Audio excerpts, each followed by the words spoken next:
I've come to talk to you about addiction, the power of addiction, but also addiction to power.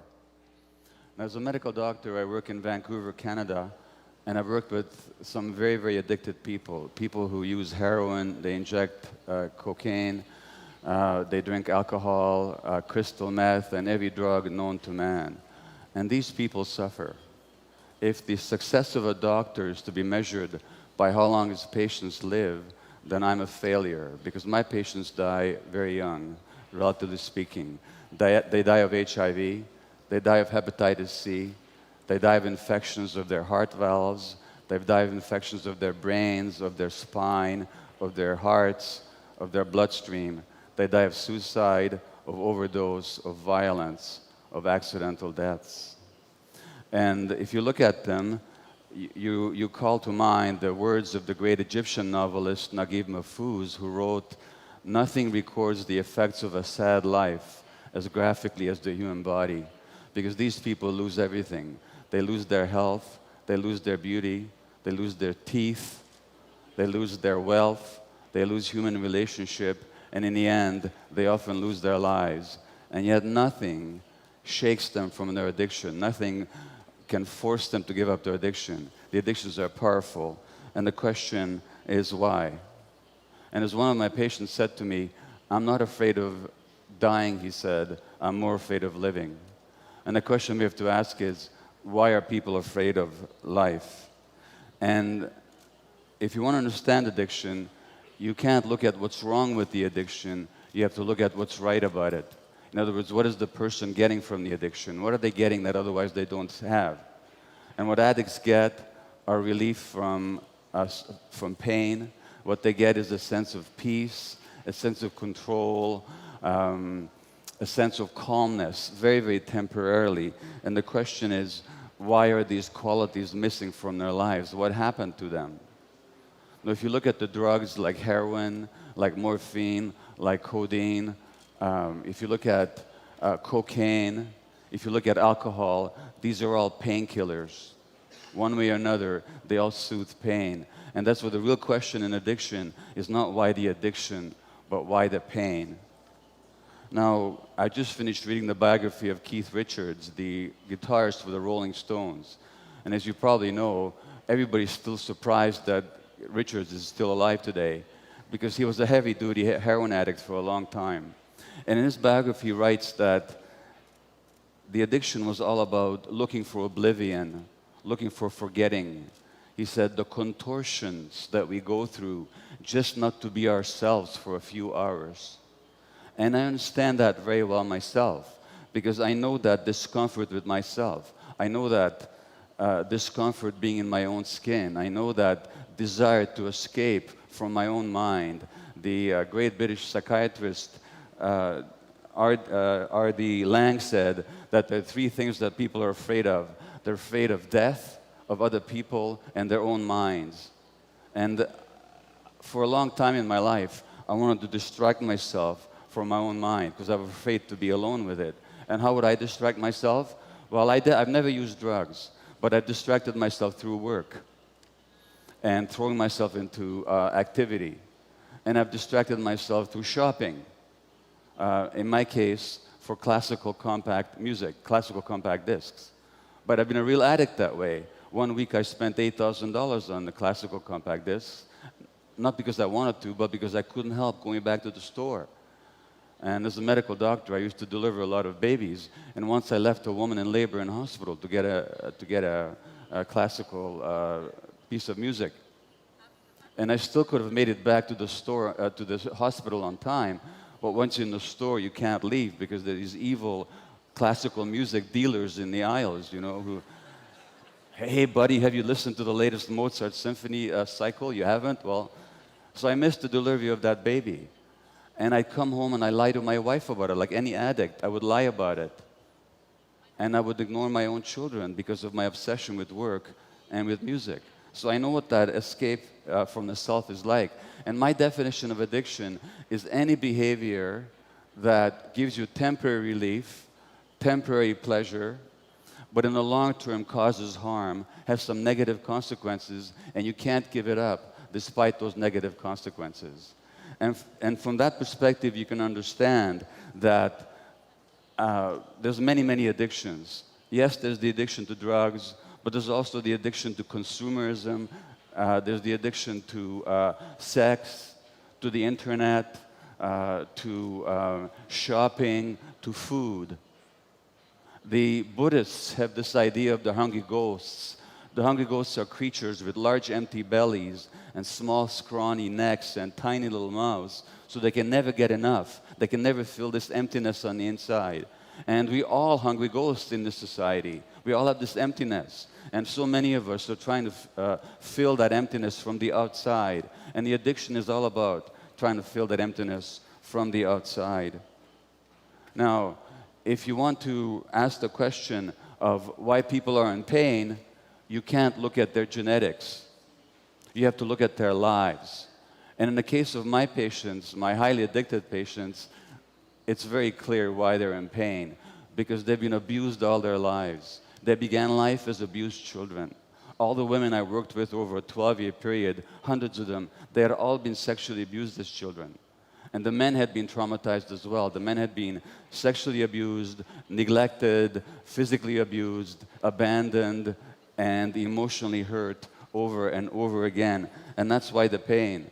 And there's something else here too.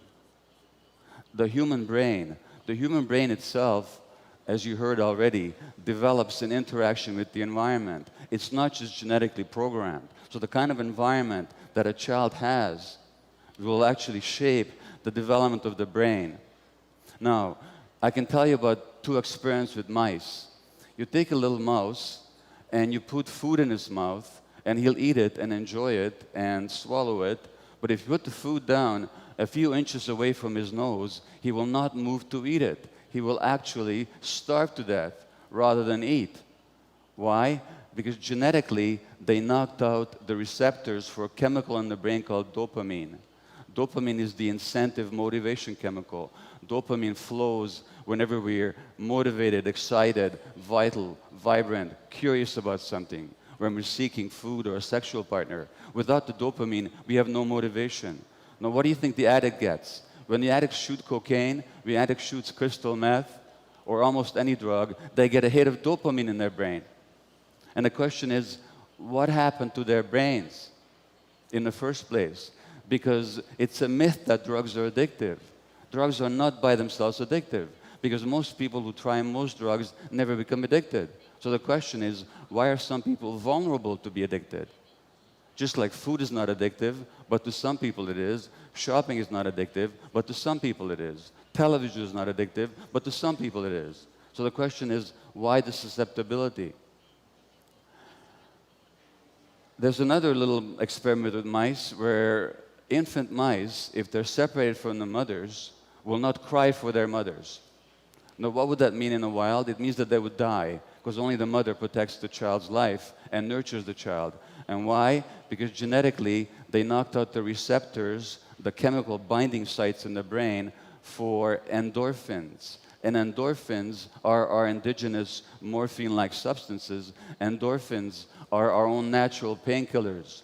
And what morphine, or what endorphins also do, they make possible the experience of love.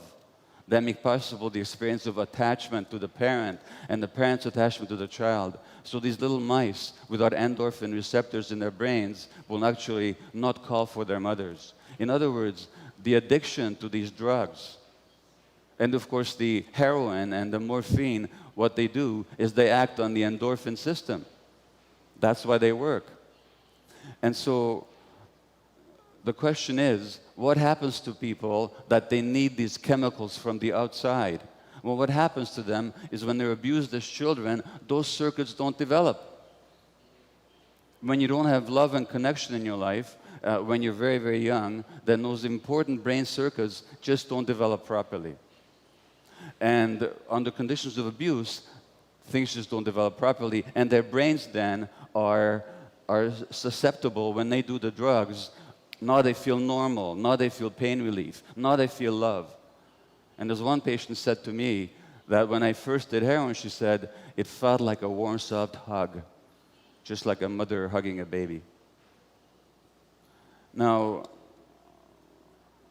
I've had that same emptiness, not to the same degree as my patients. What happened to me? What happened to me is that I was born in Budapest, Hungary in 1944 to Jewish parents, just before the Germans occupied Hungary. And you know what happened to the Jewish people in Eastern Europe. And I was 2 months old when the German army moved into Budapest, the Wehrmacht, and the day after they did, my mother phoned the pediatrician and she said, "Would you please come and see Gabor, because he's crying all the time." And the pediatrician said, "Of course I will come to see him, but I should tell you, all my Jewish babies are crying." Now why? What do babies know about Hitler or genocide or war? Nothing. What we're picking up on is the stresses and the terrors and the depression of our mothers. And that actually shapes the child's brain. That actually shapes the child's brain. And of course, what happens then is I get the message that the world doesn't want me. Because if my mother's not happy around me, she must not want me. Why do I become a workaholic later? Because if they don't want me, at least they're going to need me. Now I'll be an important doctor, and they're going to need me. And that way I can make up for the feeling of not being wanted in the first place. And what does that mean? It means that I'm working all the time, and when I'm not working, I'm consumed by buying music. What message do my kids get? My kids get the same message, that they're not wanted. And this is how we pass it on. We pass on the trauma, and we pass on the suffering unconsciously from one generation to the next. So obviously, there are many, many ways to fill this emptiness. And for each person, there's a different way of feeling the emptiness. But the emptiness always goes back to what we didn't get when we were very small. What we didn't get when we were very small. And then we look at the drug addict, and we say to the drug addict, how can you possibly do this to yourself? How can you possibly inject this terrible substance into your body that may kill you? But look at what we're doing to the earth. We're injecting all kinds of things into the atmosphere and the oceans and the environment that is killing us, that's killing the earth. Now, which addiction is greater? The addiction to oil or to consumerism? Which causes the greater harm? And yet we judge the drug addict because we actually see that they're just like us, and we don't like that. So we say, you're different from us. You're worse than we are.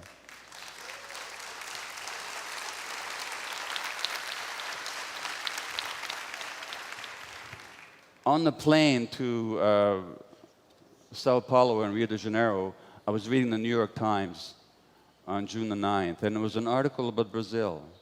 And the article was about a man called Nigio Gomes, a leader of the Guarani people in the Amazon, who was killed last November. And you probably heard about him. And he was killed because he was protecting his people from the big farmers and companies that are taking over the rainforest and destroying the rainforest, and they're destroying the habitat of the native Indian people here in Brazil. And I can tell you that coming from Canada, the same thing has happened over there. And many of my patients are actually First Nations Indian people, native Indian people in Canada. And they are heavily addicted. They make up a small percentage of the population, but they make up a large percentage of the people in jail, the people who are addicted, the people who are mentally ill, the people who commit suicide. Why? Because the lands were taken away from them, and because they were killed and abused for generations, generations, and generations. But the question I ask is, if we can understand the suffering of these native people and how that suffering makes them seek relief from pain in their addictions, what about the people who are perpetrating it? What are they addicted to? Well, they're addicted to power. They're addicted to wealth. They're addicted to acquisition. They want to make themselves bigger. And when I was trying to understand the addiction to power, I looked at some of the most powerful people in history. I looked at Alexander the Great. I looked at Napoleon. I looked at Hitler. I looked at Genghis Khan. I looked at Stalin. It's very interesting when you look at these people. First of all, why did they need power so much? Interestingly enough, physically, they were all very small people, my size, or smaller, actually smaller. They came from outsiders. They were not part of the major population. Stalin was a Georgian, not a Russian. Napoleon was a Corsican, not a Frenchman. Alexander was a Macedonian, not a Greek. And Hitler was an Austrian, not a German. So a real sense of insecurity and inferiority. And they needed power to feel okay in themselves, to make themselves bigger.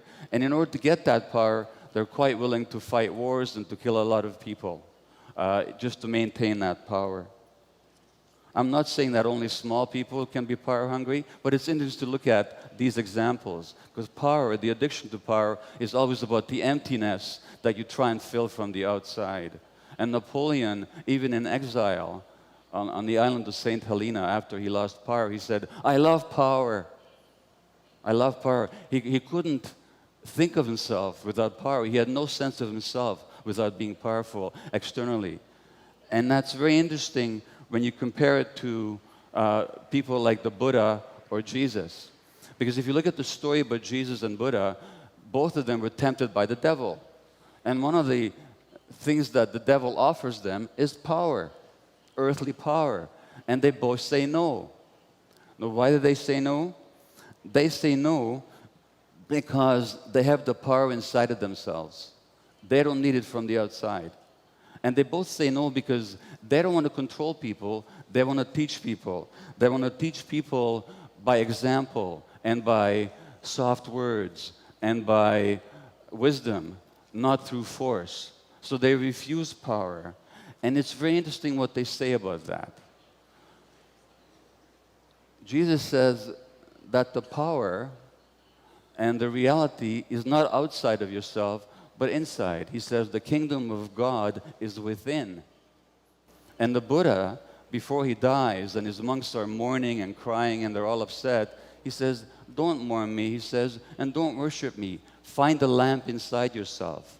Be a lamp unto yourselves. Find the light within." And so as we look at this difficult world with the loss of the environment and the global warming and the depredations in the oceans, let's not look to the people in power to change things, because the people in power, I'm afraid to say, are very often some of the emptiest people in the world. And they're not going to change things for us. We have to find that light within ourselves. We have to find the light within communities and in our own wisdom, in our own creativity. We can't wait for the people in power to make things better for us, because they're never going to, not unless we make them. Now, they say that human nature is competitive, that human nature is aggressive, that human nature is selfish. It's just the opposite. Human nature is actually cooperative, human nature is actually generous, human nature is actually community-minded. What we see here at this conference, with people sharing information, people receiving information, people committed to the better world, that's actually human nature. And what I'm saying to you is, if we find that light within, if we find our own nature, then we'll be kinder to ourselves, and we'll also be kinder to nature. Thank you. Thank you. Thank you. Thank you.